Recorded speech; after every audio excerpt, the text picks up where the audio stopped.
नमस्कार दोस्तों, स्वागत है आपका आज के इस विशेष चर्चा में। अगर आप नियमित रूप से ऐसे विश्लेषण चाहते हैं तो चैनल को सब्सक्राइब और फॉलो करना ना भूलें। आज हम आपके साथ साझा किए गए स्रोतों के आधार पर कुछ बेहद ज़रूरी मुद्दों पर गहराई से बात करेंगे। मतलब अंतर्राष्ट्रीय कूटनीति से लेकर घरेलू शासन और सुरक्षा तक। हमारा मकसद है इन जटिल विषयों की, आप कह सकती हैं, परतों को खोलना और समझना कि वास्तव में क्या मायने रखता है, खासकर उन लोगों के लिए जो यूपीएससी जैसी परीक्षाओं की तैयारी कर रहे हैं। बिल्कुल।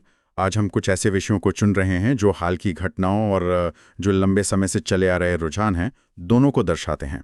कोशिश रहेगी कि हम सिर्फ सतही जानकारी तक, मतलब ऊपर ऊपर से बात ना करें, बल्कि विश्लेषण के जरिए उनके जो निहितार्थ हैं, जो निकलते हैं, उनको समझें। तो चलिए शुरुआत करते हैं हाल ही में हुई एक महत्वपूर्ण बैठक से। बात हो रही है भारत के विदेश मंत्री और अमेरिकी विदेश मंत्री की मुलाकात की, जिसे हेडिंग दी गई है जयशंकर रूबियो बैठक। टैरिफ और वीज़ा शुल्क से तनावपूर्ण संबंधों को सुधारना। न्यूयॉर्क में 80वीं संयुक्त राष्ट्र महासभा के दौरान हुई ये बैठक क्या महज एक रूटीन मुलाकात थी या इसके कुछ गहरे मायने हैं? देखिए, ये बैठक एक ऐसे समय में हुई जब भारत अमेरिका संबंधों में, आप कह सकते हैं, कुछ खटास दिख रही थी। दो बड़े मुद्दे थे। पहला, अमेरिका का कुछ भारतीय सामानों पर 50% तक टैरिफ लगाना, और दूसरा H-1B वीज़ा शुल्क में भारी बढ़ोतरी, कुछ मामलों में तो $1 लाख प्रति आवेदन तक। ये दोनों ही कदम भारत के लिए चिंताजनक थे, खासकर आईटी सेक्टर के लिए। तो इस लिहाज से ये बैठक महज रूटीन नहीं थी, बल्कि तनाव कम करने और संवाद बनाए रखने की एक कोशिश थी, कह सकते हैं। अच्छा, तो क्या इस बैठक से कोई ठोस नतीजा निकला, खासकर H-1B वीज़ा शुल्क को लेकर, जिससे भारतीय आईटी प्रोफेशनल्स काफ़ी परेशान थे? हाँ, एक महत्वपूर्ण स्पष्टीकरण अमेरिका की तरफ से आया। उन्होंने साफ किया कि वीज़ा शुल्क में जो बढ़ोतरी हुई है, वो मौजूदा वीज़ा धारकों पर लागू नहीं होगी। ये सिर्फ नए आवेदकों के लिए एक बार लगने वाला शुल्क है। इस स्पष्टीकरण का नैस्कॉम ने स्वागत किया, जिससे आईटी उद्योग को तात्कालिक राहत जरूर मिली है। लेकिन हाँ, ये ध्यान रखना होगा कि यह शुल्क माफी नहीं है, सिर्फ एक क्लैरिफिकेशन है। यानी तात्कालिक चिंता तो कम हुई, लेकिन मूल मुद्दा ऊंचे शुल्क और टैरिफ वो अभी भी बना हुआ है। इस पूरी बातचीत से मुख्य मुद्दे क्या उभर कर आते हैं जिन्हें हमें समझना चाहिए? 3 प्रमुख मुद्दे हैं, आप देखें तो। पहला, व्यापार विवाद। अमेरिका का टैरिफ लगाना और भारत की संभावित प्रतिक्रिया, ये व्यापार संबंधों में एक बड़ी अड़चन है। दूसरा, H-1B वीज़ा का मुद्दा, जो सिर्फ आर्थिक नहीं बल्कि मानवीय भी है, क्योंकि ये हजारों भारतीय प्रोफेशनलों और उनके परिवारों को प्रभावित करता है। और तीसरा, जो व्यापक भू राजनीतिक संदर्भ है, क्वाड जैसे मंचों पर सहयोग के बावजूद कुछ अमेरिकी नीतियों और कार्रवाइयों पर भारत की अपनी चिंताएं हैं। ये बैठक इन सभी मुद्दों पर निरंतर बातचीत की जरूरत को एक तरह से रेखांकित करती है। और इसका व्यापक विश्लेषण करें तो भारत और अमेरिका के हितों का टकराव कहाँ दिखता है? मतलब कहाँ पर वो अलग सोचते हैं? देखिए, दोनों देशों के बीच रणनीतिक साझेदारी तो है, खासकर इंडो पैसिफिक क्षेत्र में चीन के बढ़ते प्रभाव को संतुलित करने के लिए। ये तो सब जानते हैं। लेकिन दोनों की अपनी घरेलू मजबूरियां भी हैं। अमेरिका को अपनी नौकरियों और उद्योगों की चिंता है, जिसके चलते वो संरक्षणवादी कदम उठाता है। वहीं भारत को अपने नागरिकों, खासकर आईटी पेशेवरों के हितों की रक्षा करनी है, और अमेरिकी बाजार पर अपनी निर्भरता भी शायद कम करनी है। ये एक जटिल संतुलन है, आसान नहीं है। और जाहिर है यूपीएससी की तैयारी कर रहे लोगों के लिए ये भारत अमेरिका संबंधों, व्यापार नीतियों और प्रवासी नीतियों, मतलब जीएस पेपर 2 और 3 के लिहाज से बहुत अहम है। संरक्षणवाद बनाम वैश्वीकरण जैसे मुद्दे भी इससे जुड़ते हैं, है ना? हाँ, बिल्कुल। ये सीधा सीधा सिलेबस से जुड़ता है। तो आगे क्या लगता है, क्या ये तनाव कम होगा? कुछ उम्मीद है? ये कहना मुश्किल है, पर हाँ, दोनों देश बातचीत जारी रखने पर सहमत हुए हैं, जो एक सकारात्मक संकेत है। शायद व्यापार वार्ता फिर से शुरू हो, लेकिन दीर्घकालिक समाधान के लिए दोनों पक्षों को थोड़ा लचीलापन दिखाना होगा।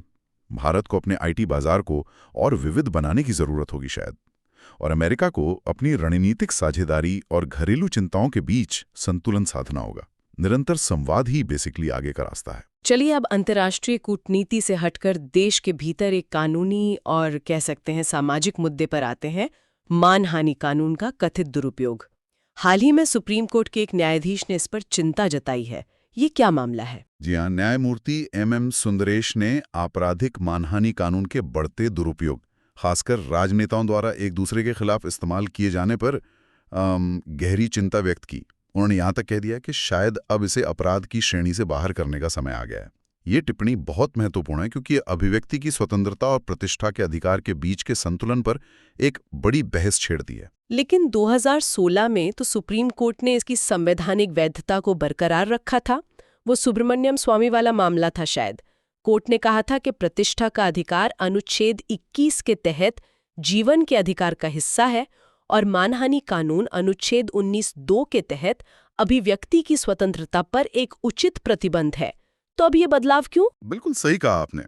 2016 में वैधता बरकरार रखी गई थी, लेकिन पिछले कुछ सालों में जमीनी हकीकत बदली ऐसा लगता है।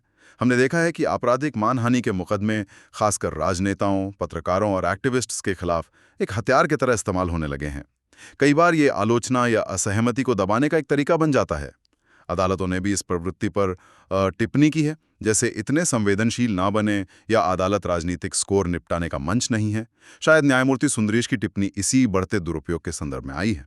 तो क्या ये माना जाए कि न्यायपालिका का रुख अब बदल रहा है? क्या वो संकेत दे रही है कि 2016 के फैसले पर पुनर्विचार हो सकता है? ये कहना तो शायद जल्दबाजी होगी, लेकिन हाँ, संकेत जरूर मिल रहे हैं। हाल ही में इमरान प्रतापगढ़ी मामले 2025 में सुप्रीम कोर्ट ने कहा कि किसी टिप्पणी को मानहानि कारक मानते समय एक तर्कसंगत व्यक्ति के दृष्टिकोण से देखना चाहिए, न कि किसी अति संवेदनशील मतलब बहुत ज्यादा सेंसिटिव व्यक्ति के। साथ ही सुप्रीम कोर्ट ने कई मामलों में आपराधिक मानहानि की कार्यवाही पर रोक भी लगाई है। ये सब मिलकर एक दिशा की ओर इशारा तो करते हैं कि शायद अब आपराधिक मानहानि की बजाय सिविल मानहानि मतलब सिविल रॉन्ग, जिसमें हर्जाना या माफी का प्रावधान हो, उसको ज्यादा तवज्जो दी जानी चाहिए। ये यूपीएससी के लिहाज से कहाँ फिट होता है? मौलिक अधिकारों का संतुलन, उचित प्रतिबंधों की व्याख्या, ये सब? हाँ, ये जीएस पेपर 2 शासन और राजनीति के लिए बहुत महत्वपूर्ण है। मौलिक अधिकारों का संतुलन मतलब अभिव्यक्ति बनाम प्रतिष्ठा, अनुच्छेद 19(2) के उचित प्रतिबंधों की न्यायिक व्याख्या और कानूनों के संभावित दुरुपयोग जैसे मुद्दे सीधे तौर पर जुड़ते हैं। जीएस पेपर 3 समाज में भी असहमति की रक्षा और मीडिया की भूमिका के संदर्भ में ये प्रासंगिक है। और निबंध के लिए तो ये एक क्लासिक विषय है, अभिव्यक्ति की स्वतंत्रता या कानून का उपयोग, ढाल या हथियार। तो आगे की राह क्या हो सकती है? क्या इसे पूरी तरह अपराध मुक्त कर देना चाहिए? क्या ये संभव है? एक बड़ा सुझाव तो यही है कि इसे अपराध की श्रेणी से हटाकर पूरी तरह सिविल मामला बना दिया जाए। दूसरा, जब तक ये आपराधिक कानून है, तब तक इसके दुरुपयोग को रोकने के लिए सख्त न्यायिक दिशा निर्देश बनाए जा सकते हैं, खासकर राजनीतिक मामलों में। आईपीसी की धारा 499 और 500 में संशोधन पर भी विचार हो सकता है। मूल बात यह है कि मानहानि कानून का उद्देश्य प्रतिष्ठा की रक्षा करना होना चाहिए, न कि आलोचना और सार्वजनिक बहस को दबाना। ठीक है, अब कानूनी मुद्दों से आगे बढ़ते हुए विमानन सुरक्षा और पारदर्शिता से जुड़े एक मामले को देखते हैं। हेडिंग है चयनात्मक रिपोर्ट जारी, एआई क्रैश जांच पर सुप्रीम कोर्ट की टिप्पणी। ये क्या मामला है? ये मामला अहमदाबाद एयर इंडिया क्रैश 12 जून से जुड़ा है। सुप्रीम कोर्ट ने इस दुर्घटना की जांच कर रही संस्था AIIB aircraft accident investigation bureau द्वारा प्रारंभिक रिपोर्ट के कुछ हिस्सों को चयनात्मक रूप से जारी करने की आलोचना की। आरोप ये था कि मीडिया में जांच पूरी होने से पहले ही पायलट की गलती को दोष दिया जाने लगा, जिसे कोर्ट ने गैर जिम्मेदाराना कहा। कोर्ट ने इस बात पर जोर दिया कि जांच पूरी होने तक गोपनीयता बनाए रखना जरूरी है, पीड़ितों के परिवारों की गरिमा का सम्मान होना चाहिए और जांच स्वतंत्र व निष्पक्ष होनी चाहिए। अच्छा, तो मतलब जांच पूरी होने से पहले ही जानकारी लीक हो गई? हाँ, या कह सकते हैं कि चुनिंदा जानकारी लीक हुई, जिससे एक नैरेटिव बनने लगा। इस मामले में याचिकाकर्ता सेफ्टी मैटर्स फाउंडेशन ने आरोप लगाया था कि नियमों का उल्लंघन हुआ, महत्वपूर्ण डेटा रोका गया और हितों का टकराव भी था, क्योंकि AIIB के कुछ सदस्य DGCA directorate general of civil aviation के अधिकारी भी थे। कोर्ट की मुख्य चिंता यही थी कि समय से पहले और अधूरी जानकारी बाहर आने से न केवल जांच प्रभावित हो सकती है, बल्कि पीड़ितों के परिवारों को भी दुख पहुंचता है और मृतकों की प्रतिष्ठा पर भी सवाल उठ सकते हैं। ये तो गंभीर बात है। पारदर्शिता और गोपनीयता के बीच संतुलन बनाना कितना मुश्किल होता है, खासकर ऐसे संवेदनशील मामलों में। इसमें हितों का टकराव वाली बात भी अहम लगती है। बिल्कुल। अगर जांच करने वाली संस्था AIIB में उसी नियामक संस्था डीजीसीए के लोग होंगे जिस पर शायद नियमों को लागू करवाने में ढिलाई का आरोप हो, तो जांच की निष्पक्षता पर सवाल उठना लाजमी है। इसका व्यापक असर सार्वजनिक विश्वास पर भी पड़ता है। अगर लोगों को लगेगा कि जांच निष्पक्ष नहीं है, तो पूरे व्यवस्था पर से भरोसा उठ सकता है।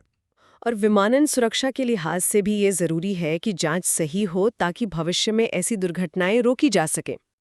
यूपीएससी के लिए इसकी क्या मायने हैं? ये जीएस पेपर 2 शासन में स्वतंत्र निकायों की भूमिका और नियामक संस्थाओं में हितों के टकराव के मुद्दे से जुड़ता है। जीएस पेपर 3 आपदा प्रबंधन और प्रौद्योगिकी में विमानन सुरक्षा मानकों और सार्वजनिक सुरक्षा ढांचे के लिए सबक सीखने के नजरिए से महत्वपूर्ण है। और हाँ, नैतिकता जीएस पेपर 4 के लिहाज से भी जांच में सत्यनिष्ठा, निष्पक्षता और पीड़ित परिवारों की गरिमा का सम्मान जैसे मुद्दे अहम हैं। तो आगे का रास्ता क्या सुझाया जा रहा है? मतलब कैसे ये सुनिश्चित हो कि जांच स्वतंत्र और निष्पक्ष रहे? एक सुझाव है कि एआईईबी को डीजीसीए से संरचनात्मक रूप से पूरी तरह अलग किया जाए ताकि हितों का टकराव न हो। दूसरा, पारदर्शिता नियंत्रित तरीके से हो। जांच पूरी होने के बाद ही पूरी और तथ्यात्मक जानकारी सार्वजनिक की जाए। और सबसे जरूरी, पीड़ित केंद्रित दृष्टिकोण अपनाया जाए। सार्वजनिक खुलासे से पहले परिवारों को संवेदनशील तरीके से सूचित किया जाए। साथ ही जांच रिपोर्टों पर तेजी से कार्रवाई हो और सुरक्षा सलाहों को अनिवार्य रूप से लागू किया जाए। ठीक है। विमानन सुरक्षा से अब हम रक्षा सहयोग की ओर बढ़ते हैं, विशेष रूप से भारत और मोरक्को के बीच।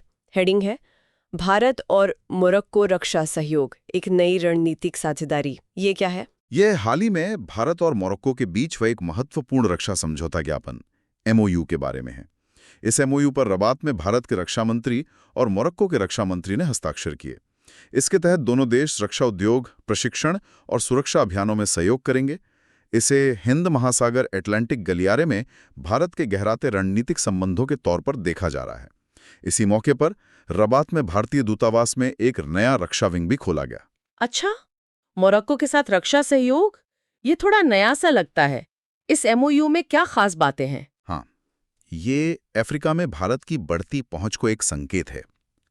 एमओयू के मुख्य प्रावधानों में शामिल हैं: पहला, रक्षा उद्योग सहयोग, जिसमें साथ मिलकर विकास, को डेवलपमेंट, साथ मिलकर उत्पादन, को प्रोडक्शन और भारतीय रक्षा कंपनियों को बढ़ावा देना शामिल है। दूसरा, संयुक्त अभ्यास और प्रशिक्षण, जिसमें दोनों देशों की सेनाओं के बीच आदान प्रदान, सैन्य चिकित्सा और शांति स्थापना अभियानों में सहयोग शामिल है। और तीसरा, सुरक्षा सहयोग, जिसमें आतंकवाद विरोध, समुद्री सुरक्षा और साइबर रक्षा जैसे क्षेत्र आते हैं। काउंटर ड्रोन सिस्टम और समुद्री डोमेन जागरूकता जैसे क्षेत्रों पर भी फोकस है। और ये जो नया रक्षा विंग रबात में खुला है, उसका क्या काम होगा? ये रक्षा विंग बेसिकली एक कोऑर्डिनेशन हब की तरह काम करेगा। ये दोनों देशों के बीच रक्षा सहयोग को सुगम बनाएगा, लॉजिस्टिक्स में मदद करेगा और एमएयू के तहत तय किए गए रोड मैप को लागू करने में भूमिका निभाएगा। इस रोड मैप में औद्योगिक संबंध बनाना, संयुक्त सुरक्षा अभियान चलाना और बहुपक्षीय मंचों पर समन्वय करना शामिल है। तो इसके रणनीतिक मायने क्या हैं? भारत के लिए इसका क्या महत्व है? इसके कई रणनीतिक निहितार्थ हैं। पहला, क्षेत्रीय सुरक्षा में सहयोग बढ़ेगा। दोनों देशों की सेनाओं के बीच इंटरऑपरेबिलिटी बढ़ेगी। दूसरा, आर्थिक और तकनीकी लाभ हैं। मोरक्को को भारतीय रक्षा प्रौद्योगिकी तक पहुंच मिलेगी और संयुक्त उद्यमों की संभावनाएं बनेंगी। ये भारत के रक्षा निर्यात के लिए भी अच्छा है। तीसरा, ये भारत की राजनयिक पहुंच को भी बढ़ाता है, खासकर उत्तरी अफ्रीका और अटलांटिक क्षेत्र में। मोरक्को ने आगे की चर्चा के लिए भारतीय रक्षा मंत्री को फिर से आमंत्रित भी किया है।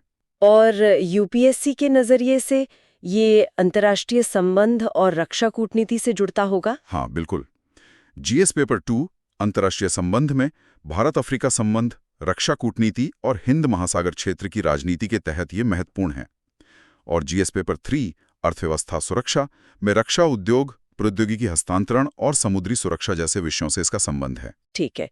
रक्षा सहयोग से हटकर अब हम न्यायपालिका के भीतर एक महत्वपूर्ण सुधार पर चर्चा करेंगे। हेडिंग है न्यायाधीशों का प्रदर्शन मूल्यांकन, न्यायपालिका में दक्षता और विश्वास बढ़ाना। क्या जजों का भी परफॉर्मेंस अप्रेजल होना चाहिए? ये एक बहुत ही संवेदनशील लेकिन महत्वपूर्ण मुद्दा है जिस पर हाल ही में न्यायमूर्ति सूर्यकांत ने बात की।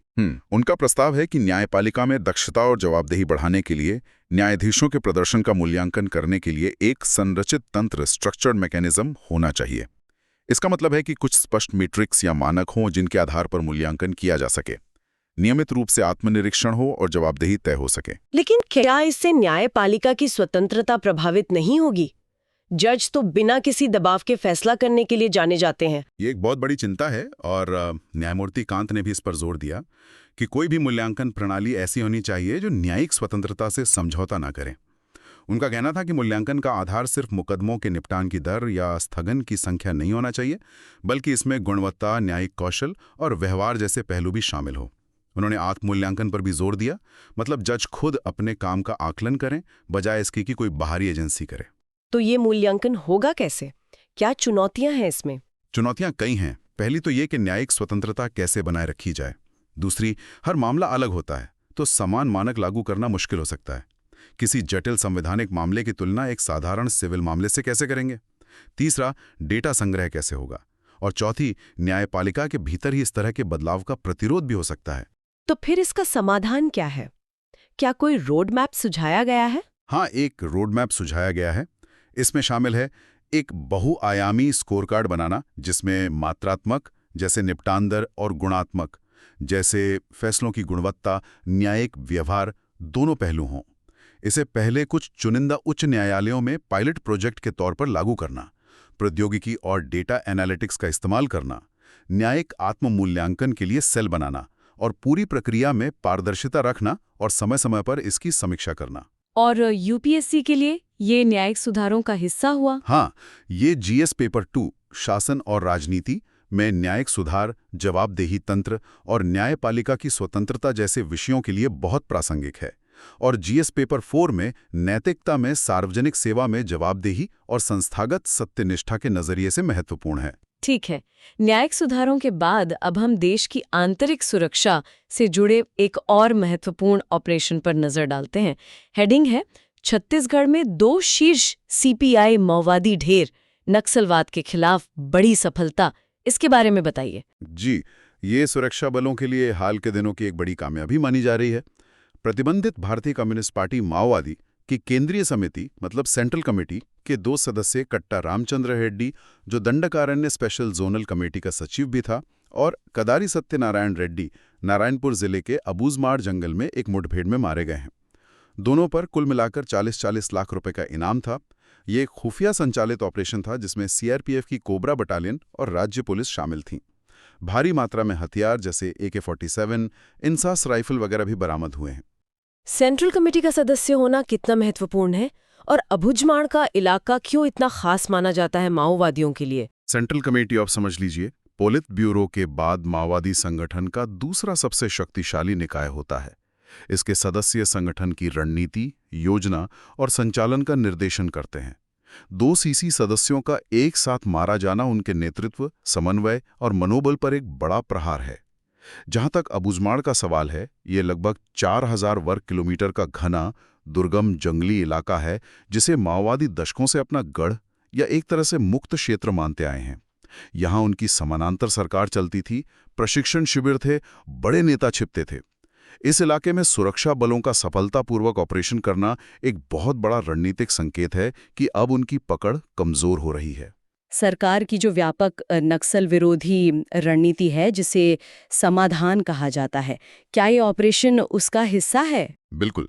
समाधान रणनीति जो 2015 से लागू है, एक मल्टी प्रोंग्ड अप्रोच पर आधारित है, जिसमें S smart leadership, A aggressive strategy, M motivation and training, A actionable intelligence, D dashboard based की performance indicators, H harnessing technology, A action plan for each theatre और N no access to financing शामिल है। अबूझमाड़ जैसे इलाकों में forward operating base FOB स्थापित करना इसी आक्रामक रणनीति का हिस्सा है, जिससे सुरक्षा बल अब उनके गढ़ में घुसकर ऑपरेशन कर पा रहे हैं। और ये ऑपरेशन एक्शनेबल इंटेलिजेंस का भी एक अच्छा उदाहरण है। आंकड़े तो बताते हैं कि पिछले कुछ सालों में नक्सली हिंसा में काफी कमी आई है। क्या ये माना जाए कि सरकार का ये आक्रामक रवैया कारगर साबित हो रहा है? आंकड़े तो हाँ यही दर्शाते हैं। LWE प्रभावित जिलों की संख्या 96 से घटकर शायद 45 रह गई है। हिंसा की घटना और मौतों में भारी कमी आई है। सिर्फ 2025 में 248 माओवादी मारे गए हैं। सरकार का लक्ष्य मार्च 2026 तक नक्सल मुक्त भारत का है। इससे निश्चित रूप से माओवादी आंदोलन कमजोर हुआ है और नेतृत्व संकट का सामना कर रहा है। हालांकि ये लड़ाई अभी खत्म नहीं हुई है। विकास, सामुदायिक जुड़ाव और शासन सुधार जैसे दीर्घकालिक उपायों पर भी लगातार काम करते रहना होगा। और यूपीएससी के नजरिए से देखें तो ये विषय आंतरिक सुरक्षा जीएस पेपर 3 का एक मुख्य हिस्सा है। इसमें शासन जीएस पेपर 2, संघीय ढांचा, जनजातीय अधिकार जीएस पेपर 1 और 2 और सुरक्षा बलों की भूमिका जैसे कई पहलू शामिल हैं। दीर्घकालिक समाधान के लिए क्या सुझाव दिए जा रहे हैं? सुझावों में तत्काल सामरिक उपाय जैसे एफओबीज की स्थापना में तेजी लाना, खुफिया जानकारी का बेहतर एकीकरण और ड्रोन जैसी तकनीक का इस्तेमाल शामिल है। मध्यम अवधि में विकास पर ध्यान देना, जैसे सड़कें, स्कूल, अस्पताल बनाना और स्थानीय समुदायों को विश्वास में लेना, जैसे ग्राम सभाओं को सशक्त बनाना और वन अधिकारों फॉरेस्ट राइट्स एक्ट को सही से लागू करना। और दीर्घकालिक रूप से शासन में सुधार और प्रभावित क्षेत्रों का आर्थिक एकीकरण, खासकर खनिज संपदा का लाभ स्थानीय लोगों तक पहुंचाना बहुत महत्वपूर्ण है।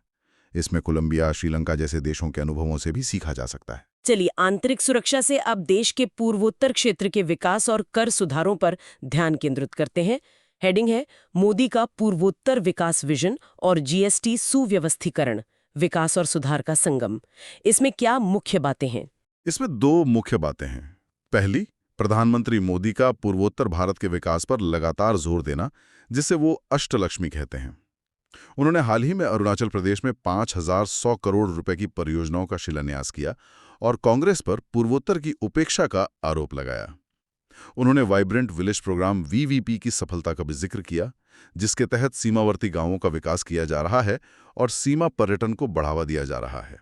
दूसरी बात है जीएसटी सुव्यवस्थीकरण, जीएसटी रैशनलाइजेशन को एक जनसमर्थक सुधार बताना और जीएसटी बचत उत्सव मनाने का आह्वान करना। पूर्वोत्तर पर इतना फोकस क्यों? इसका रणनीतिक महत्व क्या है? पूर्वोत्तर का रणनीतिक महत्व बहुत ज्यादा है। जनसांख्यिकीय रूप से ये विविधतापूर्ण है।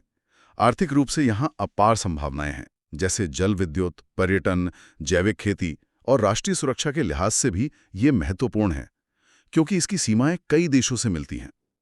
सरकार का फोकस इसे भारत की मुख्य धारा की अर्थव्यवस्था से एकीकृत करना और दक्षिण पूर्व एशिया के लिए एक गेटवे बनाना है, जो एक्ट ईस्ट नीति का हिस्सा है। वाइब्रेंट विलेज प्रोग्राम सीमा सुरक्षा और विकास दोनों के लिए अहम है। और जीएसटी सुव्यवस्थीकरण को जनसमर्थक कैसे बताया जा रहा है? इसका आर्थिक प्रभाव क्या है? जीएसटी सुव्यवस्थीकरण का मतलब है कि टैक्स स्लैब को कम करना और प्रक्रियाओं को सरल बनाना। सरकार का तर्क है कि इससे आम लोगों पर टैक्स का बोझ कम होगा, खपत, कंजम्पशन बढ़ेगी और अर्थव्यवस्था का औपचारीकरण होगा, मतलब ज्यादा कारोबार टैक्स नेट में आएंगे। इसे आत्मनिर्भर भारत अभियान से भी जोड़ा जा रहा है, जिसके तहत सरकार रक्षा, सेमीकंडक्टर, अंतरिक्ष जैसे क्षेत्रों में आत्मनिर्भरता हासिल करने का दावा कर रही है। पूर्वोत्तर में जल विद्युत विकास की भी बात होती है, उसका क्या महत्व है? पूर्वोत्तर में भारत की जल विद्युत क्षमता का एक बड़ा हिस्सा है। इसका विकास न केवल क्षेत्र की ऊर्जा जरूरतों को पूरा करेगा, बल्कि राष्ट्रीय ग्रिड को भी बिजली देगा और राजस्व का एक स्रोत बनेगा। हालांकि इसके पर्यावरणीय और सामाजिक प्रभावों का ध्यान रखना भी जरूरी है। सरकार इसे हब एंड स्पोक मॉडल के तहत विकसित करना चाहती है और एक गांव एक उत्पाद जैसी योजनाओं से भी इसे जोड़ने का प्रयास है। यूपीएससी के लिए ये विषय कहाँ-कहाँ जुड़ता है? ये कई जगह जुड़ता है। जीएस पेपर 1 में भूगोल, पूर्वोत्तर की भौगोलिक स्थिति और समाज में जनजातीय मुद्दे। जीएस पेपर 2 में शासन, विकास नीतियां, संघवाद, 5वीं, 6ठी अनुसूची, अनुच्छेद 371, अंतर्राष्ट्रीय संबंध, एक्ट ईस्ट, सीमा प्रबंधन।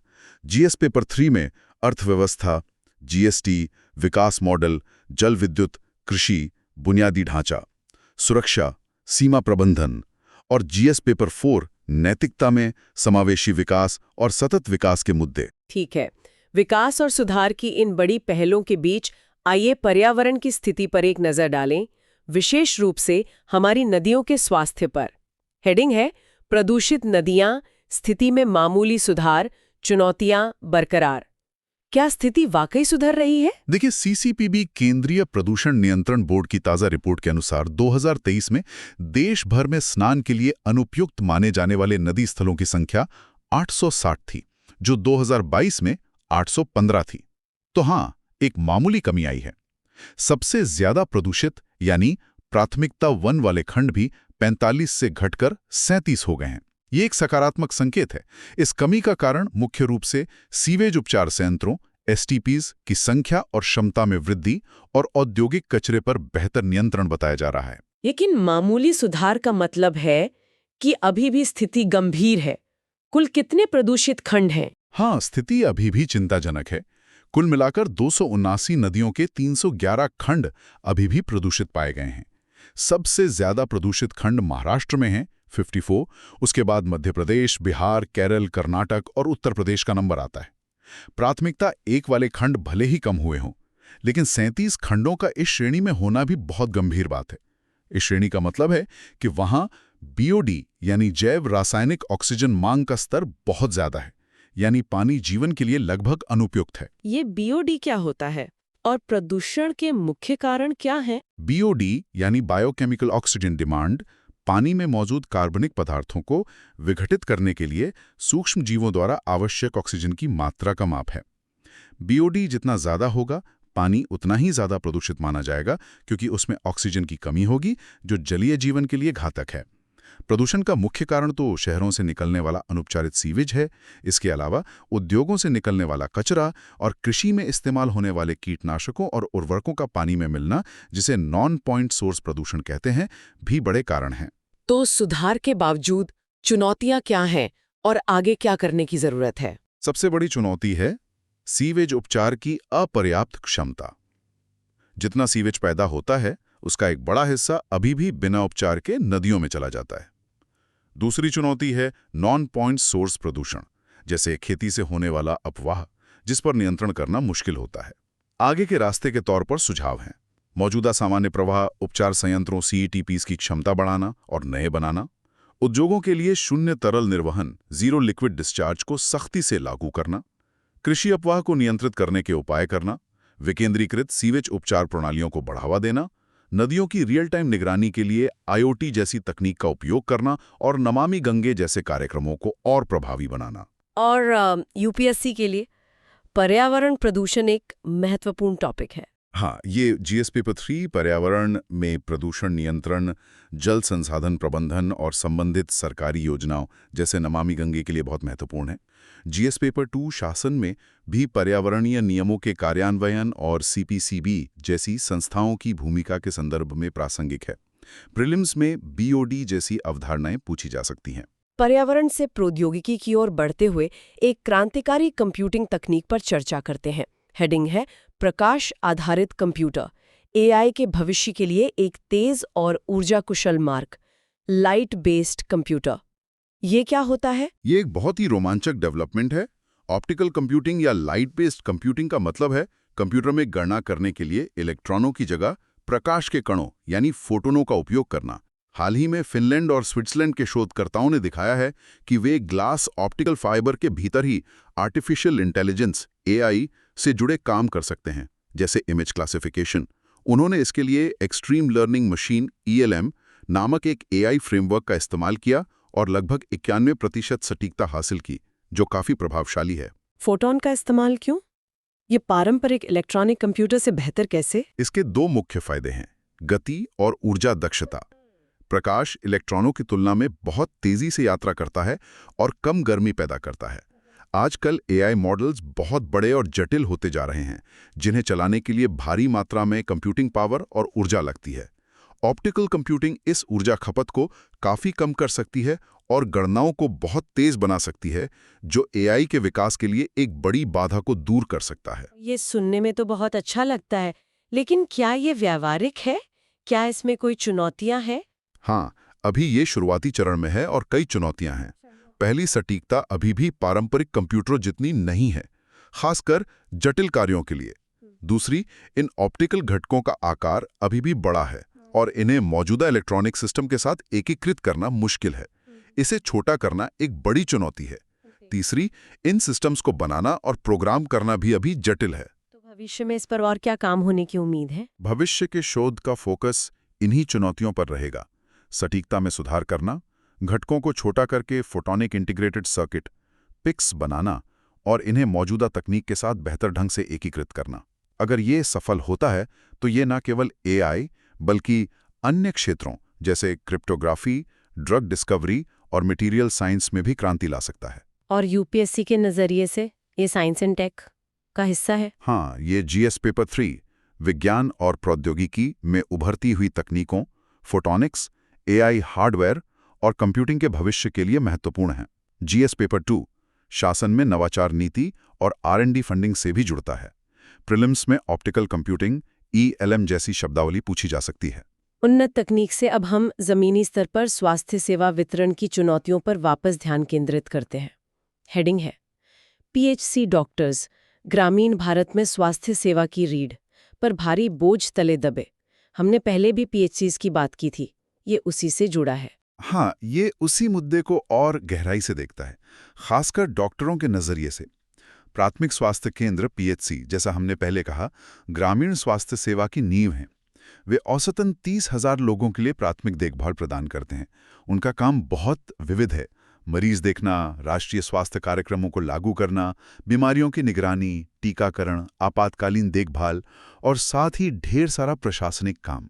ये प्रशासनिक अधिभार कितना ज्यादा है, कुछ अंदाजा है? रिपोर्ट बताती है कि कई डॉक्टरों को 100 से भी ज्यादा अलग-अलग रजिस्टर मेंटेन करने पड़ते हैं। सोचिए, हर योजना, हर मरीज, हर गतिविधि का रिकॉर्ड रखना। इससे उनका बहुत सारा समय और ऊर्जा इसी में खर्च हो जाती है। इसका नतीजा होता है बर्नआउट, यानी शारीरिक और भावनात्मक थकावट। डॉक्टर लगातार दबाव महसूस करते हैं, जिससे उनकी कार्यक्षमता और मरीजों की देखभाल की गुणवत्ता प्रभावित होती है। एक और समस्या है करुणा थकान। लगातार दूसरों की पीड़ा देखते देखते वे भावनात्मक रूप से सुन्न हो सकते हैं। ये तो बहुत गंभीर स्थिति है। जब हमारे स्वास्थ्य सेवा के फ्रंटलाइन वर्कर्स ही इतने दबाव में होंगे, तो सिस्टम कैसे ठीक से काम करेगा?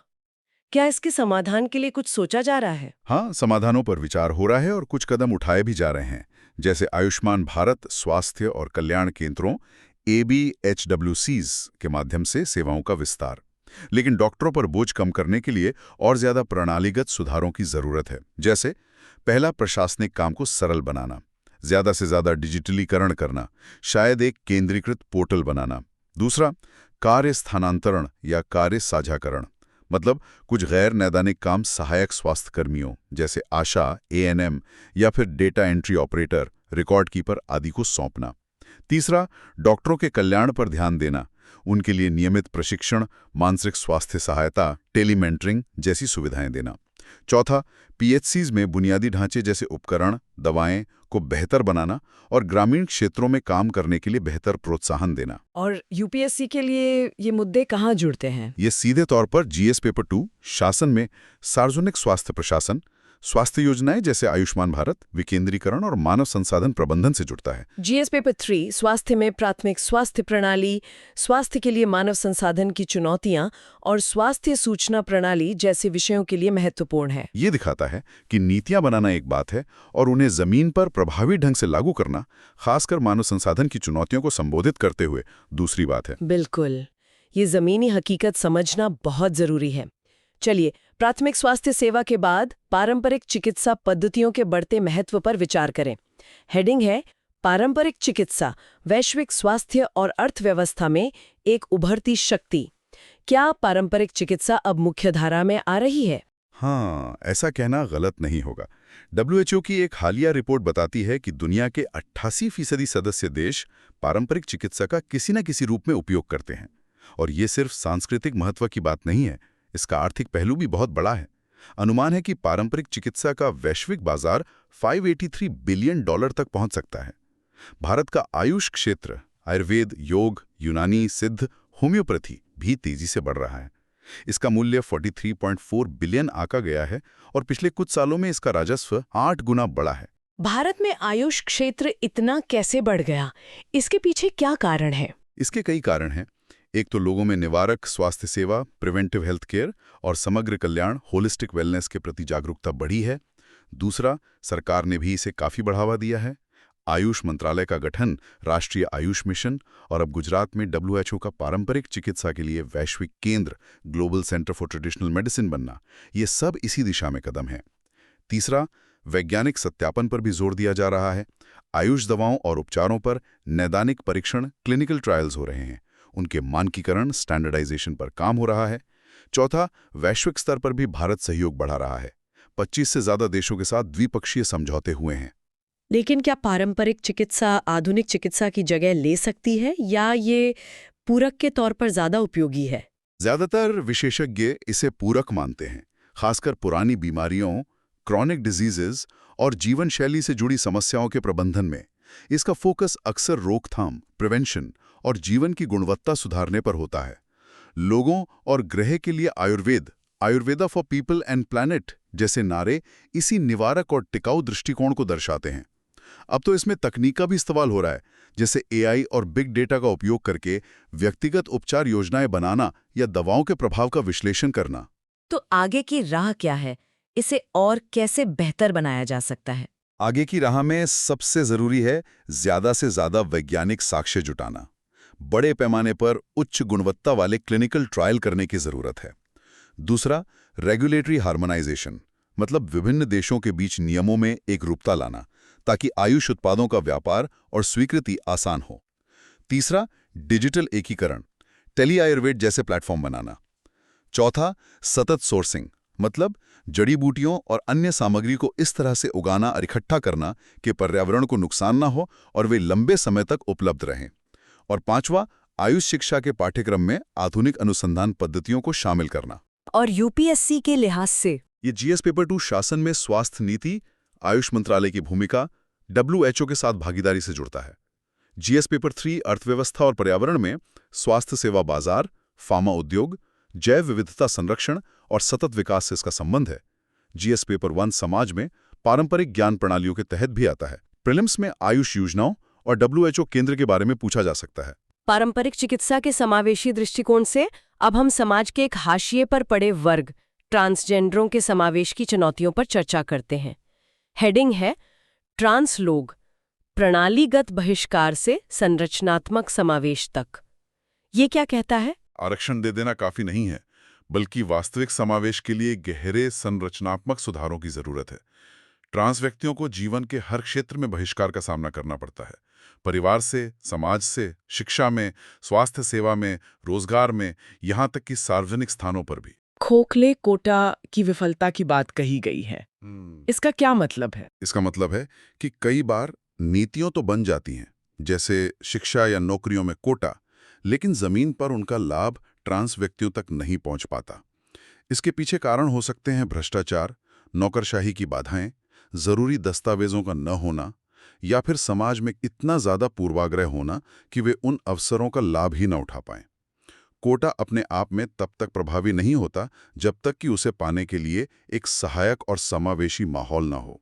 लेख इस बात पर जोर देता है कि ट्रांस व्यक्तियों को रोजमर्रा की जिंदगी जीने के लिए भी कितना भावनात्मक साहस चाहिए होता है। तो नीतिगत स्तर पर क्या कमियां हैं और किन तत्काल सुधारों की जरूरत बताई गई है? नीतिगत कमियां कई स्तरों पर हैं।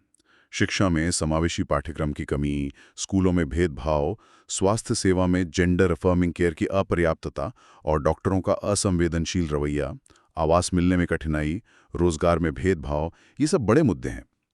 प्रतिनिधित्व की भी भारी कमी है, चाहे वो राजनीति हो, मीडिया हो या अन्य क्षेत्र। तत्काल सुधारों के तौर पर सुझाया गया है स्कूलों और कॉलेजों में समावेशी पाठ्यक्रम और संवेदीकरण कार्यक्रम, ट्रांस छात्रों के लिए छात्रवृत्ति, सुलभ और सम्मानजनक स्वास्थ्य सेवा सुनिश्चित करना और कार्यस्थलों पर भेदभाव विरोधी प्रोटोकॉल लागू करना। और संरचनात्मक सुधारों से क्या मतलब है? ये किस तरह के बदलावों की बात कर रहा है? संरचनात्मक सुधारों का मतलब है व्यवस्था के मूल ढांचे में बदलाव लाना, जैसे संसद और विधानसभाओं में ट्रांस व्यक्तियों के लिए सीटें आरक्षित करना ताकि उनकी आवाज नीति निर्माण तक पहुंच सके। उनके लिए अलग से बजट का प्रावधान करना। कानूनी सुरक्षा को मजबूत करना, जैसे ट्रांस राइट्स एक्ट को प्रभावी ढंग से लागू करना और भेदभाव के मामलों में सख्त कार्रवाई करना। स्व पहचान सेल्फ आइडेंटिफिकेशन के अधिकार को पूरी तरह से मान्यता देना। मूल बात यह है कि उन्हें सिर्फ लाभार्थी न माना जाए, बल्कि विकास की प्रक्रिया में बराबर का भागीदार बनाया जाए। और यूपीएससी के लिए ये सामाजिक न्याय और मानवाधिकार का महत्वपूर्ण मुद्दा है। हाँ बिल्कुल, ये जीएस पेपर 2 राजनीति और शासन में मानवाधिकार, सामाजिक न्याय नीतियां, लैंगिक न्याय और कमजोर वर्गों के कल्याण से सीधे जुड़ता है। जीएस पेपर 1 समाज में सामाजिक बहिष्कार, लैंगिक मुद्दे और अल्पसंख्यक अधिकारों के तहत आता है। और जीएस पेपर 4 नैतिकता, सहानुभूति, व्यक्तियों की गरिमा का सम्मान और नैतिक शासन जैसे मूल्यों से संबंधित हैं। नालसा निर्णय 2014 और ट्रांसजेंडर व्यक्ति अधिकारों का संरक्षण अधिनियम 2019 इस संदर्भ में महत्वपूर्ण है। सामाजिक समावेश से अब हम कृषि, व्यापार और आयात नीति के एक विशिष्ट पहलू पर ध्यान केंद्रित करते हैं। हेडिंग है अमेरिका से मक्का का आयात, आत्मनिर्भरता, इथेनॉल नीति और व्यापार बाधाएं। क्या भारत अमेरिका से मक्का आयात करता है? बहुत कम। लेख का मुख्य निष्कर्ष यही है कि भारत मक्का उत्पादन में काफी हद तक आत्मनिर्भर है और अपनी घरेलू जरूरतों, खासकर इथेनॉल उत्पादन और पोल्ट्री फीड के लिए को प्राथमिकता देता है। इसलिए अमेरिका से मक्का का आयात बहुत सीमित है। भारत का मक्का उत्पादन लगभग 50 मिलियन टन है, जो घरेलू मांग को पूरा करने के लिए काफी है। अगर आयात होता भी है तो वो मुख्य रूप से म्यांमार या यूक्रेन जैसे देशों से होता है, क्योंकि वहां से मंगाना सस्ता पड़ता है, लॉजिस्टिक्स और टैरिफ दोनों के लिहाज से। अमेरिका से आयात कम क्यों है? क्या कारण है? इसके कई कारण हैं। पहला, अमेरिकी मक्का ज्यादातर जेनेटिकली मॉडिफाइड जीएम होता है और भारत में जीएम खाद्य फसलों के आयात को लेकर सख्त जैव सुरक्षा नियम है। दूसरा, भारत की इथेनॉल सम्मिश्रण नीति ईबीपी है, जिसके तहत सरकार घरेलू स्तर पर उत्पादित अनाज जैसे मक्का, चावल, गन्ना से इथेनॉल बनाने को प्राथमिकता देती है। इससे आयात की जरूरत कम हो जाती है। तीसरा, अमेरिका के निर्यातक भी भारत को सोयाबीन और गेहूं बेचने पर ज्यादा ध्यान देते हैं, मक्का पर कम। चौथा, आयात शुल्क भी काफी ज्यादा है, लगभग 40% या उससे ज्यादा, और फाइटोसैनिटरी आवश्यकताएं मतलब कीट और रोगों से जुड़े नियम भी सख्त हैं, जिससे अमेरिकी मक्का महंगा और मुश्किल हो जाता है। तो भारत की इस नीति के पीछे क्या रणनीतिक हित है? और किसानों को अतिरिक्त आय प्रदान करना भी है। इसलिए घरेलू उत्पादन को प्राथमिकता देना इन सभी लक्ष्यों के अनुरूप है। तो आगे क्या हो सकता है? क्या ये स्थिति बदलेगी? फिलहाल तो बदलने की उम्मीद कम है, लेकिन कुछ सुझाव दिए गए हैं, जैसे अगर अमेरिका गैर जीएम मक्का निर्यात करे तो उसके लिए टैरिफ कम करने पर विचार किया जा सकता है। भारत अपनी जीएम अनुमोदन प्रक्रिया में तेजी ला सकता है, हालांकि ये एक विवादास्पद मुद्दा है। भारत अपनी इथेनॉल नीति के लिए फीड स्टॉक की आपूर्ति सुनिश्चित करने के लिए एक एकीकृत योजना बना सकता है और रणनीतिक खाद्य भंडार भी विकसित कर सकता है। आपूर्तिकर्ताओं का विविधीकरण भी एक विकल्प है। और यूपीएससी के लिए ये कृषि व्यापार नीति से जोड़ता है। हाँ, ये जीएस पेपर 3 अर्थव्यवस्था में कृषि व्यापार नीति, खाद्य सुरक्षा, जैव ईंधन, इथेनॉल सम्मिश्रण, आयात शुल्क जैसे कृषि अवसंरचना उपकर जैसे विषयों के लिए महत्वपूर्ण है। जीएस पेपर 2 शासन में जीएमओ के लिए नियामक ढांचे और फाइटोसैनिटरी मानकों से इसका संबंध है। कृषि व्यापार से अब हम ऊर्जा क्षेत्र की ओर बढ़ते हैं, विशेष रूप से तेल और गैस उत्पादन अनुबंधों पर। हेडिंग है ओएनजीसी द्वारा कैम्बे ब्लॉक का अधिग्रहण, राष्ट्रीय तेल सुरक्षा और अनुबंध प्रवर्तन। ये क्या मामला है? ये गुजरात के कैम्बे बेसिन में स्थित एक तेल और गैस ब्लॉक CBOS2 के परिचालन से जुड़ा मामला है। इस ब्लॉक का संचालन अभी तक एक कंसोर्टियम कर रहा था, जिसमें वेदांता लिमिटेड, ONGC और टाटा पेट्रोडाइन शामिल थे, और ये उत्पादन साझाकरण अनुबंध प्रोडक्शन शेयरिंग कॉन्ट्रैक्ट PSC के तहत काम कर रहा था। इस PSC की अवधि समाप्त हो रही थी और वेदांता ने इसके विस्तार के लिए अनुरोध किया था, लेकिन सरकार की cabinet committee on economic affairs CCEA ने वेदांता के अनुरोध को अस्वीकार कर दिया है। PSC की शर्तों के अनुसार अगर मौजूदा ऑपरेटर का अनुबंध नहीं बढ़ाया जाता तो परिचालन का नियंत्रण डिफॉल्ट रूप से राष्ट्रीय तेल कंपनी यानी ONGC को हस्तांतरित हो जाता है। तो अब इस ब्लॉक का पूरा नियंत्रण ONGC के पास आ जाएगा। वेदांता का अनुरोध अस्वीकार क्यों किया गया और इस कैम्बे बेसिन का क्या महत्व है? अस्वीकार करने का कारण सार्वजनिक रूप से तो नहीं बताया गया है, लेकिन यह सरकार की उस नीति को दर्शाता है जिसके तहत PSC शर्तों का सख्ती से पालन किया जाता है और राज्य के स्वामित्व वाली ऊर्जा फर्मों जैसे ONGC को प्राथमिकता दी जाती है, खासकर जब अनुबंध समाप्त हो रहे हों। कैम्बे बेसिन भारत के सबसे पुराने और महत्वपूर्ण तेल और गैस उत्पादक क्षेत्रों में से एक है। CBOS2 ब्लॉक 1996 से उत्पादन में है और देश की ऊर्जा सुरक्षा के लिए महत्वपूर्ण है। तो अब ONGC के नियंत्रण में आने से क्या बदलाव आएगा? उम्मीद की जा रही है कि ONGC इस ब्लॉक में निवेश बढ़ाएगा, खासकर बढ़ी हुई तेल recovery, enhanced oil recovery EOR तकनीकों में, ताकि उत्पादन को बनाए रखा जा सके और लंबे समय तक जारी रखा जा सके।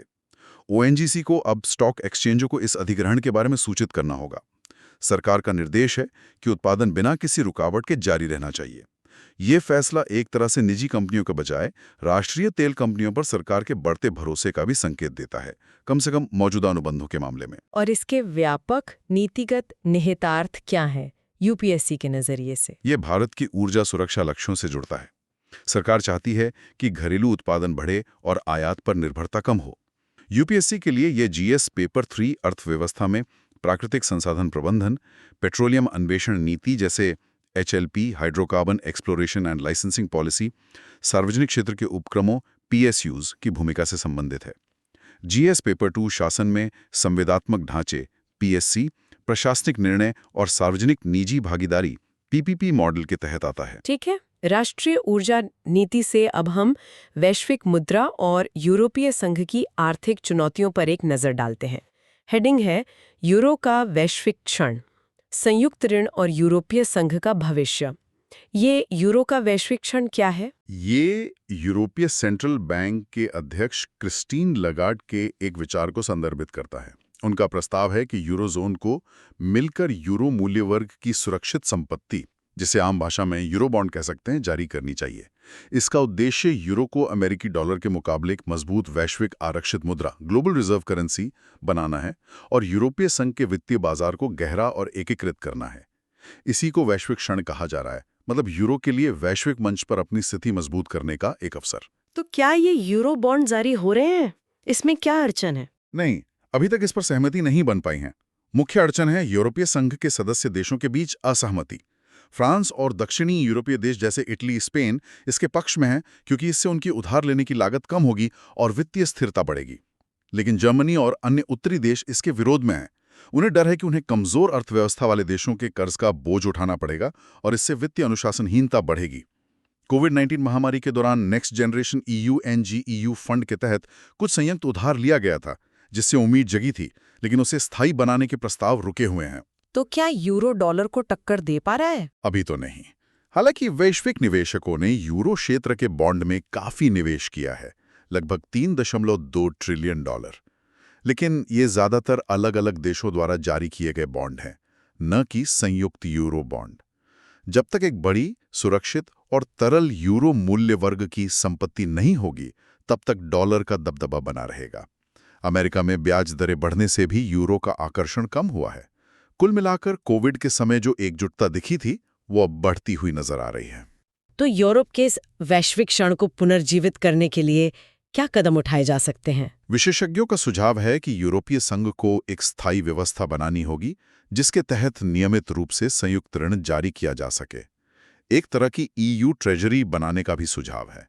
संकट के समय मदद के लिए जो तंत्र, जैसे ESM, यूरोपियन स्टेबिलिटी मैकेनिज्म, उन्हें और मजबूत करना होगा। डिजिटल यूरो को अपनाने को बढ़ावा देना और यूरोपीय संघ की संधियों में जरूरी कानूनी सुधार करना भी शामिल है। लेकिन ये सब राजनीतिक इच्छा शक्ति पर निर्भर करेगा। और यूपीएससी के लिहाज से ये अंतर्राष्ट्रीय मौद्रिक प्रणाली और यूरोपीय संघ की राजनीति से जुड़ता है। हाँ, ये GS पेपर 2 अंतर्राष्ट्रीय संबंध और अर्थव्यवस्था में अंतर्राष्ट्रीय मौद्रिक प्रणाली, मुद्रा प्रतिस्पर्धा जैसे डॉलर बनाम यूरो और यूरोपीय संघ की शासन संरचनाओं के लिए महत्वपूर्ण है। GS पेपर 3 अर्थव्यवस्था में सार्वजनिक वित्त, राजकोषीय संघवाद, ऋण साधन और वैश्विक वित्तीय बाजार जैसे विषयों से संबंधित है। यूरोपीय आर्थिक चिंताओं से हटकर अब हम एक प्राकृतिक आपदा की ओर बढ़ते हैं जो दक्षिण पूर्व एशिया को प्रभावित कर रहा है। हेडिंग है सुपर टाइफून रागासा का खतरा, चीन और फिलीपींस में बड़े पैमाने पर निकासी और तैयारी। ये कितना गंभीर है? ये काफी गंभीर स्थिति है। सुपर टाइफून रागासा, जिसकी हवाओं की रफ्तार 215 किलोमीटर प्रति घंटा तक पहुंच गई थी, फिलीपींस से टकराने के बाद अब दक्षिणी चीन की ओर बढ़ रहा है। इसके खतरे को देखते हुए चीन के शेंज़ेन शहर में लगभग 4 लाख लोगों को सुरक्षित स्थानों पर जाने का आदेश दिया गया है। ये एक बहुत बड़े पैमाने पर निकासी है। फिलीपींस में भी इसने कलायान द्वीप समूह पर लैंडफॉल किया और भारी तबाही मचाई। 4 लाख लोगों की निकासी, ये तो बहुत बड़ी संख्या है। हवाओं के अलावा और क्या खतरे हैं इससे? तेज हवाओं के अलावा सबसे बड़ा खतरा है अत्यधिक वर्षा, जिससे बाढ़ और भूस्खलन यानी लैंडस्लाइड्स का खतरा बढ़ जाता है। समुद्र तटीय इलाकों में स्टॉर्म सर्ज यानी तूफान के कारण समुद्र का पानी तट पर चढ़ जाना भी एक बड़ा खतरा है। ताइवान और दक्षिणी चीन में भारी बारिश की चेतावनी जारी की गई है। फिलीपींस के लुजोन द्वीप में भी बाढ़ और भूस्खलन की आशंका है। परिवहन व्यवस्था बुरी तरह प्रभावित हुई है। हांगकांग हवाई अड्डे पर परिचालन निलंबित कर दिया गया और कैथे पैसिफिक ने 500 से ज्यादा उड़ानें रद्द कर दी। क्या इस तरह के शक्तिशाली तूफानों का जलवायु परिवर्तन से कोई संबंध है? हाँ, वैज्ञानिक मानते हैं कि जलवायु परिवर्तन के कारण समुद्र की सतह का तापमान बढ़ रहा है, जिससे उष्णकटिबंधीय चक्रवातों जैसे टाइफून, हरिकेन को अधिक ऊर्जा मिलती है और वे ज्यादा तीव्र हो सकते हैं। पिछले साल टाइफून कोइनू ने भी इसी क्षेत्र में तबाही मचाई थी। लगता है कि ऐसे शक्तिशाली तूफानों की आवृत्ति और तीव्रता बढ़ रही है। सरकारें इससे निपटने के लिए क्या कर रही हैं? प्रभावित देशों की सरकारें प्रारंभिक चेतावनी प्रणाली अर्ली वार्निंग सिस्टम्स को सक्रिय कर चुकी हैं। बड़े पैमाने पर लोगों को सुरक्षित स्थानों पर पहुंचाया जा रहा है। राहत और बचाव कार्यों के लिए टीमें तैयार हैं। विभिन्न एजेंसियों के बीच समन्वय स्थापित किया जा रहा है। पिछले तूफानों के अनुभवों से सीखते हुए तैयारी की जा रही है। तो आगे के लिए क्या सुझाव है? कैसे इन आपदाओं का सामना बेहतर तरीके से किया जा सकता है? दीर्घकालिक उपायों में शामिल हैं इमारतों के निर्माण के लिए मजबूत कोड लागू करना, तटीय इलाकों में मैंग्रोव जैसे प्राकृतिक सुरक्षा कवच को बढ़ाना और संरक्षित करना, शहरों में जल निकासी के बुनियादी ढांचे को उन्नत करना, समुदायों को आपदाओं के लिए प्रशिक्षित करना और नियमित अभ्यास कराना, और सबसे जरूरी क्षेत्रीय सहयोग को मजबूत करना ताकि प्रारंभिक चेतावनी, सूचना साझाकरण और राहत कार्यों में समन्वय बेहतर हो सके। Sendai framework for disaster risk reduction भी इसी पर जोर देता है। और यूपीएससी के लिए ये आपदा प्रबंधन का महत्वपूर्ण टॉपिक है। हाँ बिल्कुल। जीएस पेपर 1 भूगोल में उष्णकटिबंधीय चक्रवात और उनकी उत्पत्ति, जीएस पेपर 3 पर्यावरण और आपदा प्रबंधन में आपदा जोखिम न्यूनीकरण, डिजास्टर रिस्क रिडक्शन DRR, बुनियादी ढांचे का लचीलापन, इंफ्रास्ट्रक्चर रेजिलियंस, जलवायु परिवर्तन के प्रभाव और आपदा प्रबंधन नीतियां। प्रीलिम्स में सुपर टाइफून, स्टॉर्म सर्ज जैसी परिभाषाएं और संबंधित संस्थाओं के बारे में पूछा जा सकता है। तो दोस्तों, आज हमने वैश्विक नीति, सुरक्षा और शासन से जुड़े कई महत्वपूर्ण मुद्दों पर विस्तार से चर्चा की।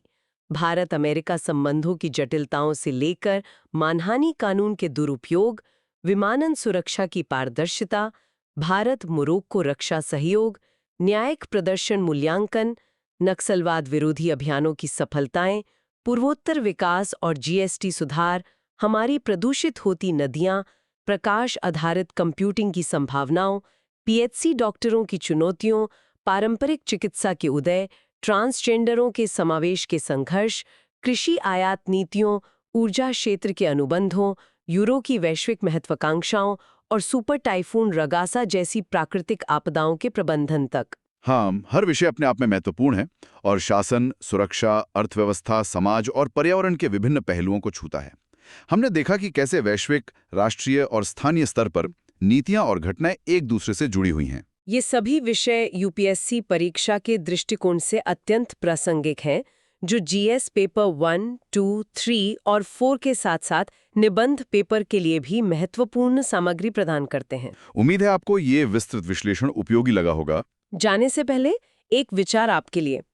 हमने आज कई चुनौतियों और उनके संभावित समाधानों पर बात की, चाहे वो तकनीकी हो, प्रशासनिक हो या सामाजिक।